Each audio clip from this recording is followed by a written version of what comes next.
चित्रपटाची कथा मारिया स्मिर्नोवा आणि अब्बास या दोघांनी मिळून लिहिली होती, तर दिग्दर्शन अब्बास आणि रशियाचे दिग्दर्शक VM प्रोनिन हे दोघे करणार होते. नायिका होती नर्गिस आणि नायक होता रशियामधील आघाडीचा नायक ओलेग स्ट्रिझेनोव.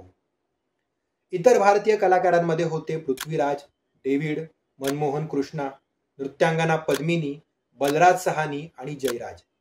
चित्रपटाचं चित्रीकरण भारतासोबतच रशियामध्ये सुद्धा होणार होतं, म्हणून दोन्ही देशातल्या तंत्रज्ञांची देखील मदत वेळोवेळी घेतली गेली.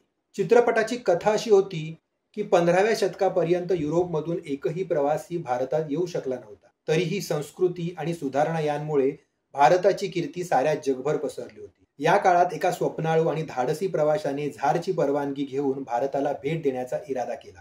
त्याचे नाव होते अफानासी निकितीन.